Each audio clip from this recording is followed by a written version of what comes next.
Norman Schwarzkopf KCB, also known as Norman Schwarzkopf, was a United States Army general. While serving as Commander-in-Chief, United States Central Command, he led all coalition forces in the Persian Gulf War.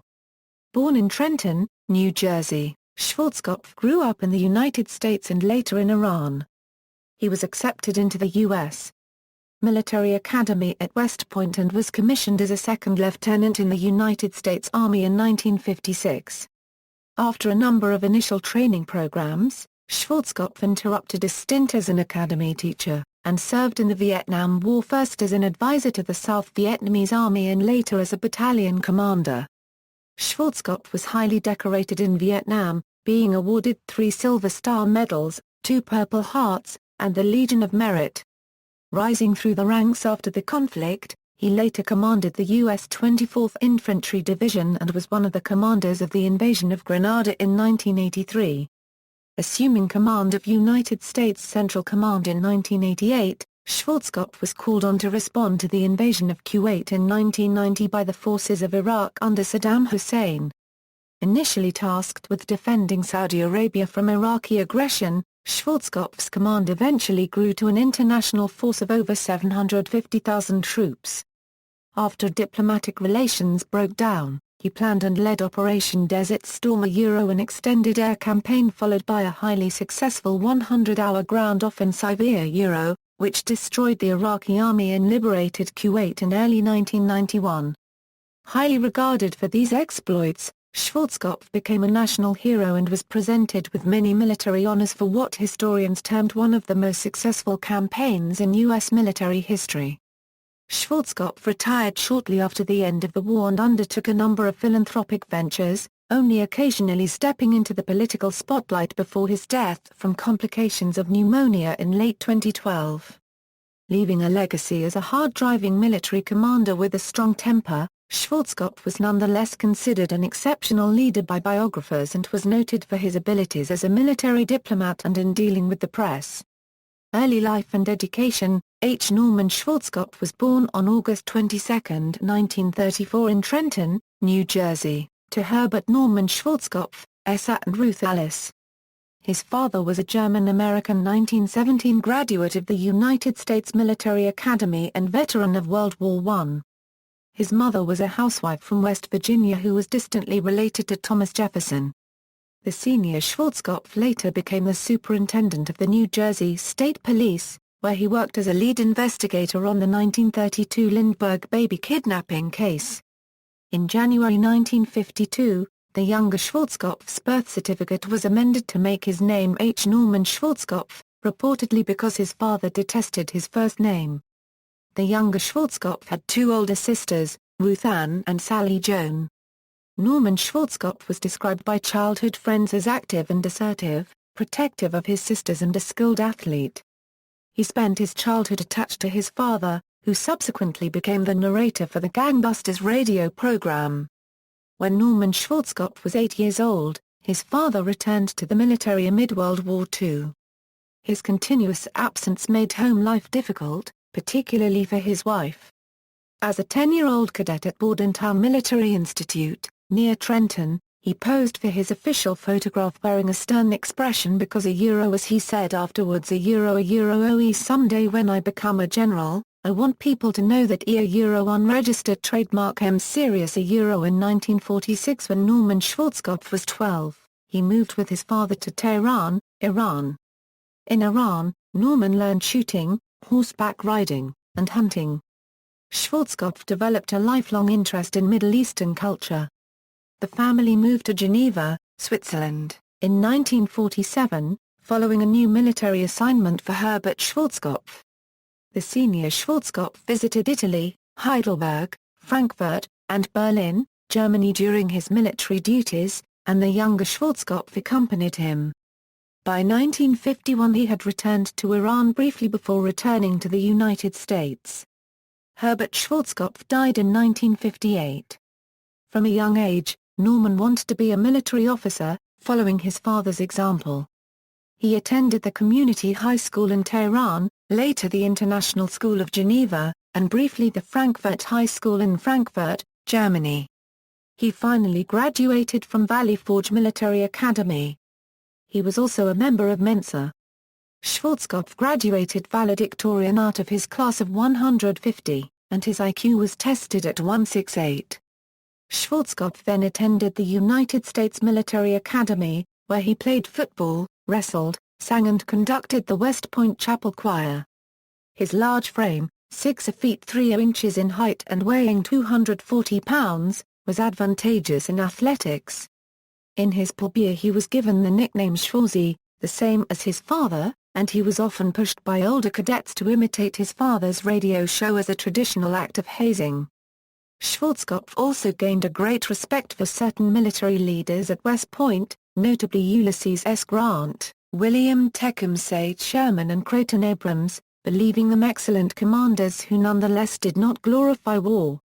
He graduated 43rd of 480 in the class of 1956 with a Bachelor of Science degree. Career: Junior officer, commissioned as a second lieutenant in the infantry branch. Schwarzkopf spent October 1956 to March 1957 at United States Army Infantry School at Fort Benning, Georgia, where he earned his parachutist badge. His first assignment was as platoon leader, later executive officer, of E Company, 2nd Airborne Battle Group, 187th Airborne Infantry Regiment, 101st Airborne Division at Fort Campbell, Kentucky. He was promoted to first lieutenant in 1958. In July 1959, Schwarzkopf was assigned his first overseas assignment. As a staff officer alternating with duties as a platoon leader, liaison officer, and reconnaissance platoon leader with the 6th Infantry Division in West Germany. In July 1960, Schwarzkopf was assigned as aide-de-camp to Brigadier General Charles Johnson, who commanded the Berlin Brigade in West Berlin. Schwarzkopf was promoted to captain in July 1961 and reassigned for Advanced Infantry School at Fort Benning for 8 months. He also earned his Master Parachutist badge in that time. In June 1962, Schwarzkopf enrolled at the University of Southern California in a Master of Science in Engineering course studying missile mechanics. He graduated in June 1964, having earned a Master of Science in Mechanical and Aerospace Engineering. He then returned to West Point to serve as an instructor in the Department of Mechanics. He was originally intended to teach at the military academy for 3 years, but after his first year he volunteered for service in South Vietnam because he thought that career advancement could be most quickly earned in combat. West Point approved his request in early 1965 with a stipulation that he return and teach the remaining 2 years after his tour. Vietnam War. In the Vietnam War, Schwarzkopf served as a task force advisor to the Army of the Republic of Vietnam Airborne Division. He was promoted to major shortly after arriving in Vietnam. After an initial orientation at Military Assistance Command, Vietnam, headquartered in Saigon, Schwarzkopf was sent north to Pleiku in the Central Highlands, in the 2 Corps Tactical Zone. He got his first combat experience on August 3, when he was the senior advisor to a force of 1,000 South Vietnamese paratroopers sent to relieve a beleaguered South Vietnamese Army camp in Du Company. The paratroopers took heavy casualties and a second, larger force was required to relieve them. That force too came into heavy contact on August 5. Schwarzkopf and his group fought continuously for several days. At one point, he braved heavy North Vietnamese fire to recover and treat a handful of wounded South Vietnamese soldiers and escort them to safety. By August 17 the 173rd Airborne Brigade arrived and broke the siege, ending the Battle of AA Copyright Siki. General William Westmoreland later arrived to review the incident and congratulate Schwarzkopf. For his leadership in the battle, Schwarzkopf was awarded the Silver Star. On February 14, 1966, Schwarzkopf led an ARVN paratrooper assault on a Viet Cong position, during which he was wounded 4 times by small arms fire. In spite of this, he refused medical evacuation or to relinquish command until the objective had been captured. For this, he was awarded a second Silver Star and a Purple Heart. After 10 months of combat duty, Schwarzkopf was pulled from the front by MACV and reassigned as Senior Staff Advisor for Civil Affairs to the ARVN Airborne Division. Then, he returned to the United States and finished his teaching assignment at West Point, where he was an associate professor in the Department of Mechanics. In 1968, he attended the Army's Command and General Staff College at Fort Leavenworth, Kansas, completing the course in June 1969. In this time back home, he also met Brenda Holsinger, a flight attendant for Trans World Airlines. They were introduced at a West Point football game in 1967 and married the next year. The couple would later have 3 children, Cynthia, born in 1970, Jessica, born in 1972, and Christian, born in 1977. Schwarzkopf was promoted to lieutenant colonel and ordered to a second tour in Vietnam, leaving in June 1969. He was assigned as executive officer to the Chief of Staff at MACV headquarters, based at Tan Son Nhut Air Base in Saigon. Schwarzkopf later recalled this second tour of duty was very different from his first. There were 500,000 U.S. troops in Vietnam, the Vietnamization strategy was in effect, and recent events such as the Tet Offensive and My Lai massacre put troops under increased political scrutiny. In December 1969 he gained his first field command, taking over the 1st Battalion, 6th Infantry, 198th Infantry Brigade at Chu Lai.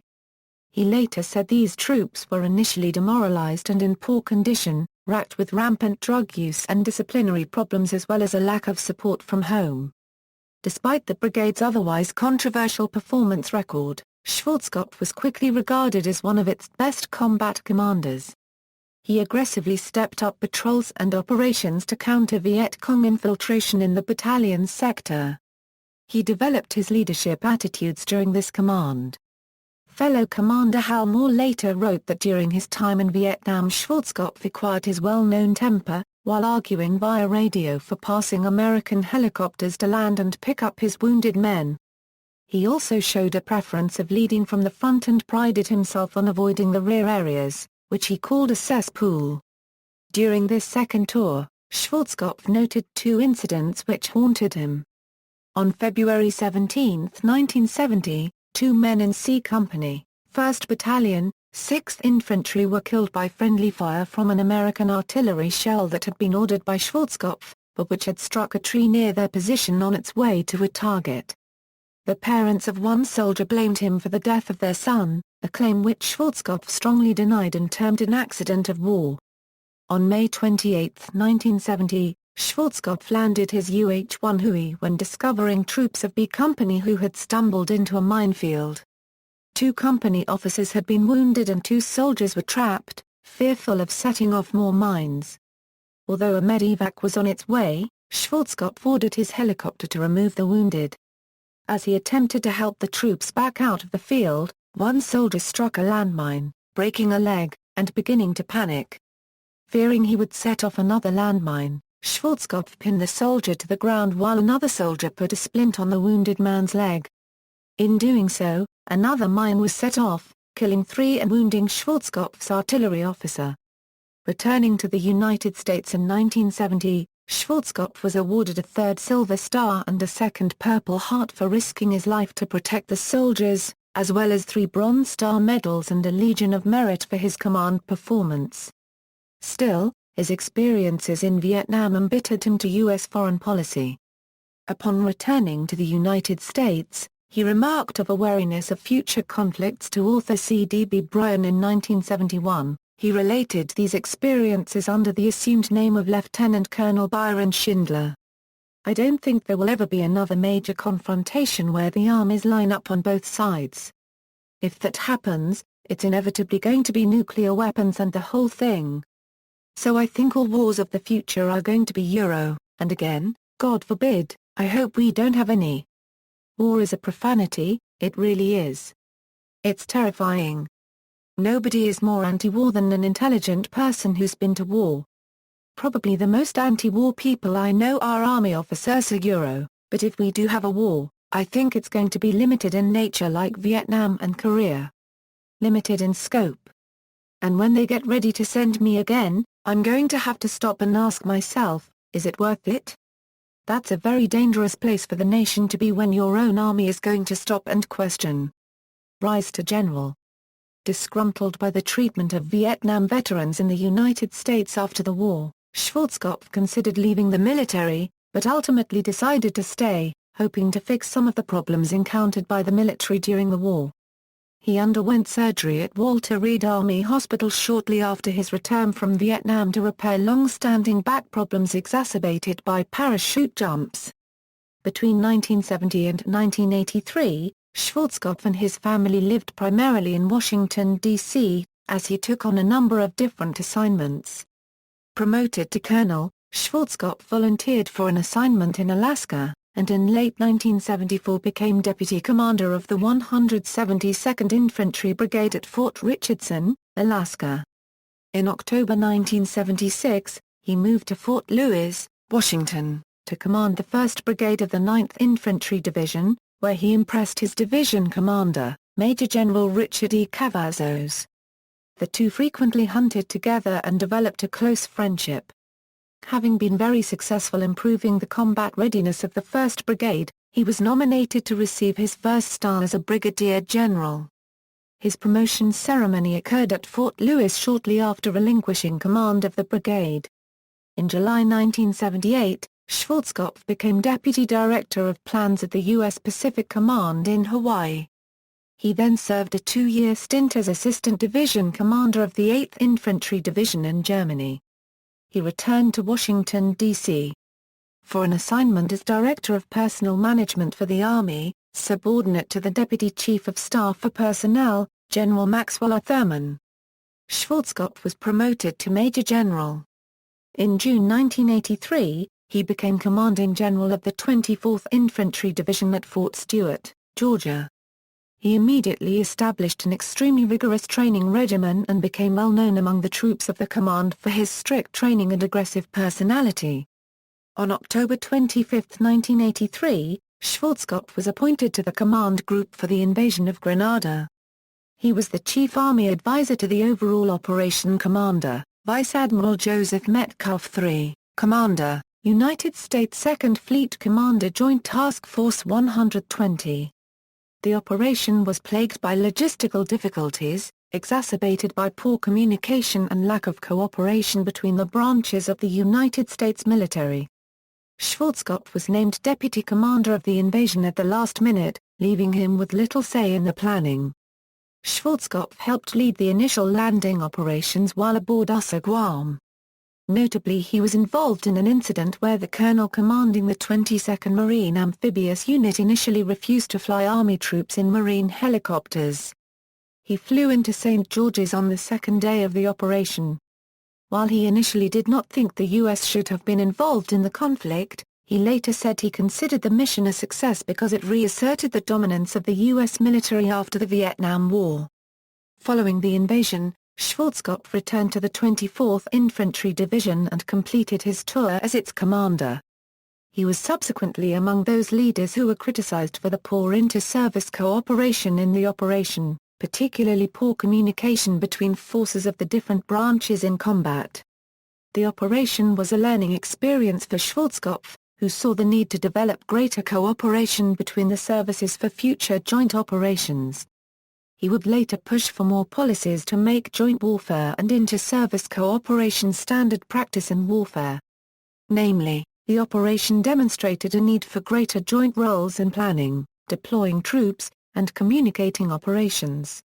Subsequent operations gave more authority to joint commanders in operations, and doctrine emphasized joint warfare doctrine over service-centered doctrine.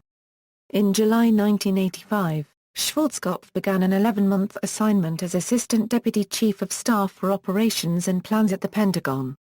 On July 1, 1986, he was promoted to Lieutenant General, and was reassigned to Fort Lewis as Commander of I Corps. He held this post for 14 months before returning to the Pentagon as Deputy Chief of Staff for Operations and Plans in August 1987. In a second role, Schwarzkopf served as the Army's senior member on the Military Staff Committee at the United Nations Security Council, where he began to build diplomatic skills in dealings with representatives from other countries.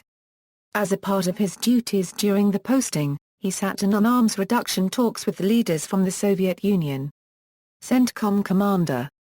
In November 1988, Schwarzkopf was named commander of United States Central Command, succeeding General George B. Christ. Schwarzkopf was selected over a more popular choice, Vice Admiral Henry C. Muston, because commanders considered him an accomplished strategic thinker who had experience both in combat and with diplomacy, and who had great knowledge of the Middle East from his childhood experiences there. He assumed command of CENTCOM, with his headquarters at MacDill Air Force Base in Tampa, Florida, and was promoted to general. At the time of this appointment, CENTCOM had overall responsibility for U.S. military operations in 19 countries, and had 200,000 servicemen on call should a crisis arise. Schwarzkopf immediately took to changing the focus of the command, which to that point had focused on the Zagros Doctrine, a hypothetical ground invasion by the Soviet Union through the Zagros Mountains which the U.S. would counter in Iran.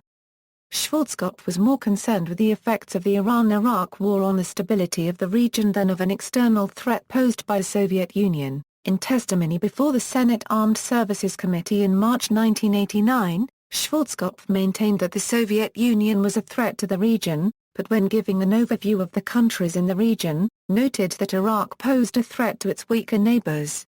He implored that the U.S. seek to assert a moderating influence in Iraq.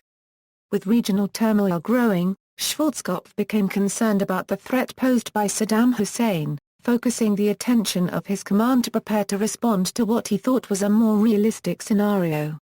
That year, his command began planning to counter an Iraqi invasion of Kuwait, seeing it as a likely conflict which would threaten the interests of the United States. In early 1990 he testified again before the Senate Armed Services Committee in threat assessment hearings that the Cold War was ending and it was less likely the Soviet Union would exert military force in the region. Though he declined to identify Iraq specifically as a threat, he noted a regional conflict was the most likely event to destabilize the region, and noted Iraq's ceasefire with Iran meant it was continuing to grow and modernize its military. In early 1990, he drafted a war plan, Operations Plan 1002-90, titled Defense of the Arabian Peninsula, which envisioned an Iraqi invasion of Saudi Arabia through Kuwait. During CENTCOM military exercises in July 1990 termed Internal Look 90, Schwarzkopf wrote up a scenario that tested how the command would respond to a regional dictator invading a neighboring country and threatening oil fields there, a scenario which closely mirrored the rising tension between Iraq and Kuwait. 1 week after the end of these exercises, Iraq invaded Kuwait on August 2, 1990. Persian Gulf War. Initially believing the Iraqi army would only advance to the Ramallah oil field, Schwarzkopf was surprised when the Iraqis had captured Kuwait City. Fearing Iraq would next invade Saudi Arabia, Schwarzkopf ordered contingency plans put in motion, with the 82nd Airborne Division, 101st Airborne Division and 24th Infantry Division put on alert. He was then called to an emergency meeting with President George H. W. Bush, where his Internal Look 90 strategic plans were made the basis of a potential counteroffensive plan. By August 5, Bush opted for an aggressive response to the invasion. Schwarzkopf then accompanied Secretary of Defense Dick Cheney to meet with Saudi King Fahd to convince him to allow U.S. troops into Saudi Arabia to counter the Iraqi military. With Fahd's consent, Bush ordered troops into Saudi Arabia on August 7, initially tasked to defend Saudi Arabia should Iraq attack. U.S. commanders from the beginning wanted a quick conflict characterized by decisive, overwhelming force, as opposed to the gradual escalation of U.S. involvement as had been seen in Vietnam. Schwarzkopf in particular was very adamant that many of the policies governing military operations in Vietnam, especially slow escalation of air power and troop force, not reoccur. While his plan for direct and overwhelming force was initially criticized in Washington as uncreative, by August 13, the news media began to closely cover Schwarzkopf, who had been named to lead the operation.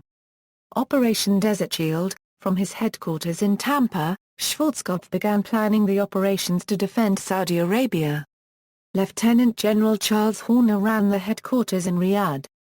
Schwarzkopf planned supply lines for the 50,000 troops initially sent to Saudi Arabia, tapping Major General William G. Paganis as director of the logistical operations, with U.S. Air Force cargo aircraft landing supplies at Dhahran and U.S. Navy ships offloading troops and supplies at Dammam.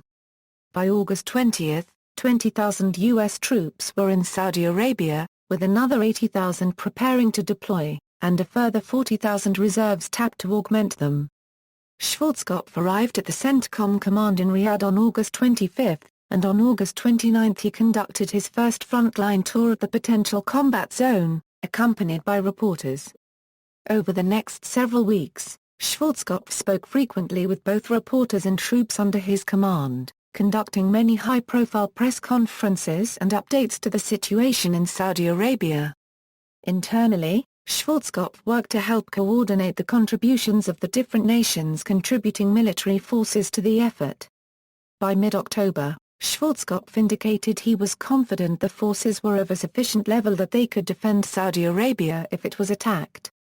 Through October, Schwarzkopf and his command were occupied with setting up facilities and supply lines for the troops streaming into Saudi Arabia.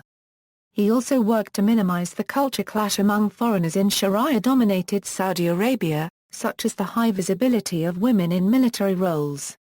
Schwarzkopf remained at his command in Riyadh through December, making frequent frontline visits to the troops. On December 29, 1990, he received a warning order from the Pentagon to be ready to attack into Iraq and Kuwait by January 17.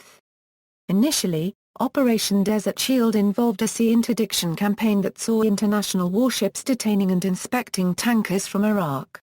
As the build-up continued, Schwarzkopf was occupied with planning an offensive operation against the Iraqi units along the border, sometimes working 18-hour days in planning, assisted by a close group of aides. He frequently met with both subordinates and Saudi commanders. Schwarzkopf planned counters both for Iraq's large armored forces and air forces and for its well-trained Republican Guard forces. While planning, Schwarzkopf remained in frequent contact with Chairman of the Joint Chiefs of Staff General Colin Powell concerning Schwarzkopf's plans for the offensive. Schwarzkopf devised an operational plan, dubbed Operation Desert Storm, to be based on overwhelming force and strong infantry attacks supported by artillery and armor, using the desert warfare strategies based on British Commander Bernard Montgomery's defeat of German Field Marshal Erwin Rommel at the Second Battle of El Alamein in World War II. By November 8, Bush agreed to commit 400,000 U.S. troops to Saudi Arabia at Schwarzkopf's insistence. Schwarzkopf believed larger numbers of troops would reduce the likelihood of high casualties. Schwarzkopf planned a strategic bombing campaign to precede an offensive into Kuwait, simultaneously striking the forward Iraqi forces and their supply lines.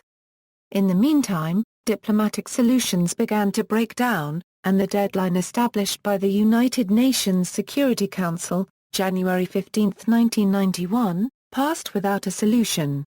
By this time, Schwarzkopf commanded an international army of 750,000, including 500,000 U.S. troops as well as 250,000 troops from other nations, as well as thousands of main battle tanks, combat aircraft and 6 carrier battle groups. Most of the U.S. and Allied forces, however, were not combat veterans, and Schwarzkopf and the other Allied commanders wanted to fight cautiously to minimize casualties. Schwarzkopf's experience in the Middle East allowed him to understand the factors surrounding the conflict, including Allied commanders, with greater ease.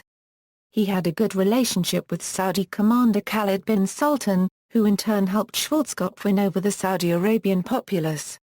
In spite of the cooperation, he later said he considered the Arab troops to be the least effective of the war. Schwarzkopf also had an agreeable relationship with his deputy commander, Lieutenant General Cal Waller, who handled much of the administrative burden. Peter de la Billière, commander of the British contingent, and Michel Rocca-Gioff, commander of the French contingent, also cooperated well with Schwarzkopf. The good relationship between the Allied commanders meant their forces were able to cooperate effectively during the operation. Operation Desert Storm. The air campaign against Iraq began on January 17, 1991, after 139 days of planning and build-up. Schwarzkopf sent a prepared statement to the troops ahead of the first airstrikes, which were timed to hit their targets at 2:40. He oversaw the strikes from his war room in Riyadh, then emerged from his command center late in the day on January 18 to speak to the press for the first time as airstrikes continued, in which he contended the air war had gone just about exactly as we had intended it to go. He then began making frequent briefings to the media to increase press coverage of the results. He declined to measure the success of the campaign by counting suspected Iraqi casualties, believing this would undermine his credibility. The air campaign proved to be a success at both achieving air superiority and destroying the Iraqi military's communications network and supplies, as well as many tanks and armored vehicles. By January 20 he announced Iraq's nuclear test reactors had been destroyed, and by January 27 he announced that the coalition had total air superiority in Iraq. Bush then gave Hussein an ultimatum to withdraw from Kuwait by 12:00 on February 23 or Schwarzkopf's ground forces would attack. Schwarzkopf began his ground campaign in earnest at 4 o'clock on February 24, with the Saudi-led Arab forces attacking into Kuwait City, while 2 U.S. Marine Corps divisions struck at the oil fields, and the 7th Corps and 18th Airborne Corps on the left flank struck quickly to cut off the Iraqi forces from the west, which would later be known as his left hook strategy. Schwarzkopf anticipated the war to last several weeks, and had anticipated chemical weapons attack by Iraq, which did not occur. Resistance was lighter than Schwarzkopf expected, and Iraqi troops surrendered in large numbers. Within 90 hours, his force had destroyed 42 of 50 Iraqi army divisions at a cost of about 125 killed and 200 wounded among American troops, and about 482 killed, 458 wounded among all of the coalition. He ordered his forces to destroy as much Iraqi armor and equipment as possible in order to ensure the country's military would be weakened for the long term. Schwarzkopf, who had ordered a media blackout during the ground offensive, finally appeared before journalists on February 27 to explain his strategy. On March 3 he arrived in Kuwait City to survey the aftermath of the Iraqi occupation and negotiate a ceasefire with Iraqi military leaders, as well as work out the return of prisoners of war on both sides. With this in place, he then began the process of overseeing U.S. troops returning from the conflict. For his services during the war, he was welcomed back to America with a large parade down Broadway in New York, along with other honors. Schwarzkopf led a highly publicized homecoming parade in Washington, D.C., on June 8, 1991, where he was greeted by Bush amid thousands of onlookers. His accomplishments were praised in a manner much differently from commanders who returned from the Vietnam War and the Korean War, as he became an instant national celebrity and a source of great curiosity by the general public. He was also quick to award praise and medals to the troops who fought in the Gulf War after the engagement, part of what he saw as restoring pride in the U.S. armed forces which had been low since Vietnam. Later life, retirement. Schwarzkopf returned to the United States after the Persian Gulf War as a national hero, and his ability to effectively deal with the press left him a positive image. Following his successes in the Persian Gulf War, Schwarzkopf indicated a desire to retire from the military in mid-1991. He was initially considered for promotion alternatively to General of the Army or to Army Chief of Staff, and was ultimately asked to assume the latter post, but he declined. He was later questioned about running for political office, but, considering himself an independent, expressed little interest in doing so. Schwarzkopf was not vocal about his political opinions during his military career. He retired from the military in August 1991, moving to Tampa, Florida. Following his retirement from the military, Schwarzkopf attained a status as celebrity, and was highly praised in the news media. He was profiled by the Associated Press, The Washington Post, and Newsday, People, as well as praised in a Random House publication on the war, Triumph in the Desert. Schwarzkopf's speaking fees topped $60,000 per public appearance. In 1992, Schwarzkopf published a memoir, It Doesn't Take a Hero, about his life. It became a bestseller. Schwarzkopf sold the rights to his memoirs to Bantam Books for $5 million. In 1993, Schwarzkopf was found to have prostate cancer, for which he was successfully treated. Following his military career, Schwarzkopf received many honors. He was awarded the Presidential Medal of Freedom in 2002. Queen Elizabeth II Honor Roll United Schwarzkopf, among many other military accolades from foreign countries. He led the Pegasus Parade at the Kentucky Derby and was an honorary guest at the Indianapolis 500. He supported several children's charities and national philanthropic causes, and he was a spokesperson for prostate cancer awareness, recovery of the grizzly bear from endangered species status, and served on the Nature Conservancy Board of Governors. Schwarzkopf otherwise sought to live out a low-profile retirement in Tampa, though he briefly served as a military commentator for NBC. At first, Schwarzkopf was ambivalent during the run-up to the start of the Iraq War in 2003, initially endorsing an invasion after Colin Powell's presentation to the United Nations on February 6, 2003. After the invasion, though, he changed his stance when weapons of mass destruction were not located in the country. He was critical of the lack of a reconstruction plan after the fall of Baghdad, feeling the initial offensive operations plans did not take into account the cultural complexities of Iraq. In 2004, he was critical of Donald Rumsfeld and his handling of Operation Iraqi Freedom. Notably, he felt it was a mistake to send National Guard and Reserve troops into the country without adequate training. Although he never sought political office, Schwarzkopf endorsed George W. Bush in the 2000 U.S. presidential election and the 2004 U.S. presidential election. He supported John McCain in the 2008 U.S. presidential election. He was at several times suggested to run for United States Senate or President of the United States as a member of the Republican Party but showed no interest. Death. Schwarzkopf died at age 78 on December 27, 2012 of complications following a bout of pneumonia. A memorial service for him was conducted on February 28, 2013 at the Cadet Chapel at West Point, which was attended by Colin Powell, Schwarzkopf's family, and others. Schwarzkopf was cremated and his remains were buried near to those of his father in the West Point Cemetery in a ceremony attended by cadets, military leaders, and New Jersey State Police officers. Among reactions to Schwarzkopf's death, George H. W. Bush said of him, "General Norm Schwarzkopf, to me, epitomized the duty, service, country creed that has defended our freedom and seen this great nation through our most trying international crises. More than that, he was a good and decent man and a dear friend." In a statement, President Barack Obama said of Schwarzkopf, "From his decorated service in Vietnam to the historic liberation of Kuwait and his leadership of United States Central Command, General Schwarzkopf stood tall for the country and army he loved." In a letter, Secretary of the Army John McHugh and Army Chief of Staff General Raymond T. Odierno wrote in a joint statement, "Our nation owes a great debt of gratitude to General Schwarzkopf and our soldiers will hold a special place in their hearts for this great leader." While much will be written in coming days of his many accomplishments, his most lasting and important legacies are the tremendous soldiers he trained and led. Legacy. During his tour in Vietnam, Schwarzkopf developed a reputation as a commander who preferred to lead from the front, even willing to risk his own life for his subordinates.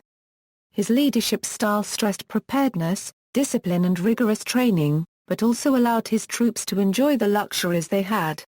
His rehabilitation of the 1st Battalion, 6th Infantry stressed survival as well as offense. Like General Field Marshal Owen Rommel and George S. Patton, Schwarzkopf highly regarded decisiveness and valued determination among his commanders. He pushed for offensive combat over defensive operations in the Gulf War. He was known to be extremely critical of staff officers who were unprepared, but was even more contentious with other generals whom he felt were not aggressive enough. His frequently short temper with subordinates was well known in his command. This leadership style was sometimes criticized by subordinates who felt it reduced their ability to solve problems creatively. Army Chief of Staff Carl E. Verno, a lifelong friend of Schwarzkopf, described him as competent, compassionate, egotistical, loyal, opinionated, funny, emotional, sensitive to any slight. "At times he can be an overbearing bastard, but not with me." While Colin Powell would say Schwarzkopf's strengths outweighed his weaknesses, Dick Cheney personally disliked what he considered Schwarzkopf's pretentious behavior with subordinates. Cheney doubted Schwarzkopf's ability to lead the Gulf War, and so Powell dealt with Schwarzkopf instead. The quick and decisive results of the Persian Gulf War were attributed to Schwarzkopf's leadership. Historian Rick Atkinson considered Schwarzkopf the most theatrical American in uniform since Douglas MacArthur. Atkinson further contended that in his leadership during the Persian Gulf War, Schwarzkopf conducted one of the greatest military campaigns of all time, providing the United States with its first battlefield hero in decades. His accomplishments were later compared favorably to that of General Tommy Franks during Operation Enduring Freedom. However, in an analysis of the effects of the Gulf War, several historians, including Spencer C. Tucker, contended that Schwarzkopf's ceasefire agreement allowed Iraq to continue to fly armed helicopters, which allowed it to later conduct operations against its Shia Arab and Kurdish populations. Schwarzkopf later wrote it would have been a mistake to continue the offensive and capture all of Iraq, noting that the U.S. would likely have had to pay the entire cost of rebuilding the country. In a 2012 book, historian Thomas E. Ricks wrote Schwarzkopf's lack of experience with politics were disadvantageous to his conduct of the war. Ricks said that Schwarzkopf was overly cautious in the execution of his plans because of his fear of repeating mistakes in Vietnam, which meant his troops failed to destroy the Iraqi Republican Guard. Ricks further criticized Schwarzkopf for failing to relieve General Frederick M. Franks, Jr., as well as other subordinates who Schwarzkopf later said in his memoirs were ineffective. Ricks concluded that the Gulf War was a tactical triumph but a strategic draw at best. In his memoirs, Schwarzkopf responded to these kinds of criticisms by saying his mandate had only been to liberate and safeguard Kuwait, and that an invasion of Iraq would have been highly controversial, particularly among Middle Eastern military allies. Schwarzkopf sought to change the relationship between journalists and the military, feeling that the news media's negative portrayal of the Vietnam War had degraded troops there. When he took command during the Persian Gulf War, he sought an entirely different strategy which was ultimately successful, where he favored greater media coverage, albeit subject to strict controls on the battlefield. Schwarzkopf favored the intense press surrounding the Gulf War conflict, feeling that blocking the news media as had been done in Grenada would contribute to negative public perception of the war in the United States. His dealings with the press were thus frequent and very personal, conducting regular briefings for journalists. He would usually not attack media coverage, even negative coverage, unless he felt it was blatantly incorrect. He staged visible media appearances which played to patriotism. In fact, Schwarzkopf believed extensive press coverage would help build public support for the war and raise morale. In some press conferences, he showed and explained advanced war-fighting technology the U.S. possessed to impress the public. These also had the side effect of distracting the public from focusing on U.S. casualty counts or the destruction wrought in the war. Schwarzkopf's strategy was to control the message being sent. He therefore ordered media on the battlefield to be escorted at all times. In spite of this, several high-profile reports publicized the CENTCOM strategy. However, after the war Schwarzkopf noted he was very critical of military analysts who scrutinized his operation, feeling that some of them were poorly informed on the factors involved in his planning, and that others were violating operational security by revealing too much about how he might plan the operation. Awards and decorations. Schwarzkopf was awarded the following military decorations: